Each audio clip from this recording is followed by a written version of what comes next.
Mufasa the line king அப்படி இருக்கா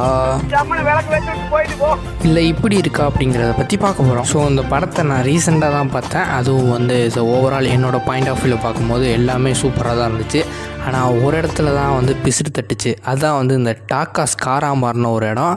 அந்த இடம் நிறைய பேருக்கு வந்து சுத்தமாக பிடிச்சிருக்காதோ, இல்லை வந்து ஒரு சில பேருக்கு பிடிச்சிருக்கலாம், ஒரு சில பேருக்கு பிடிக்காம இருக்கலாம். ஆனால் எனக்கு அந்த இடம் வந்து பிசுறு தட்டின மாதிரி தான் இருந்துச்சு. ஸோ கொஞ்சம் வேறு மாதிரி வச்சுக்கலாமோ அப்படிங்கிற மாதிரி தோணுச்சு. வேறு மாதிரினா எப்படி அப்படின்னா, எனக்கு தோணுது ஒரு லேடி லைனுக்கு பதிலாக 2 லேடி லைனை வச்சு, அதே மாதிரி நம்ம முஃபாசா அதுக்கப்புறம் டாக்கா இவங்க 2 பேருக்கும் லவ் ஜோடியை செட் பண்ணி, அதில் வந்து நம்ம டாக்காவோட லவ் ஜோடியை வந்து கொலை பண்ணிடணும்.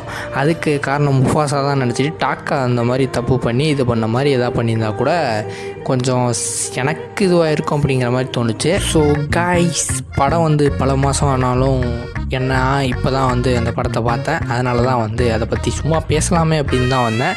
அதனால் இது வந்து ரிவ்யூலாம் சொல்ல முடியாது. இது வந்து என்னோடய பாயிண்ட் ஆஃப் வியூ வந்து எடுத்து சொன்னது. அப்படி இருந்தாலும் அது ரிவ்யூன்னு தான் சொல்லுவாங்களோ, சரி விடுங்க, ஏதோ ஒன்று. ஸோ நண்பர்களே, ஸோ படத்தை பார்க்கலைன்னா போய் பாருங்கள். பயங்கரமாக இருக்குது அப்படிங்கிற அளவுக்குலாம் சொல்ல முடியாது. ஏன்னா வந்து எனக்கு வந்து ஓரளவு சூப்பராக நல்லா தான் இருந்துச்சு. ஆனால் பயங்கரம் அப்படிங்கிற அளவுக்குலாம் ஒன்றும் இல்லை. பட் சூப்பராக இருக்குது. அதே இதில் போய் பாருங்கள், பயங்கரமாக இருக்கும். And alright, love you all, bye bye guys.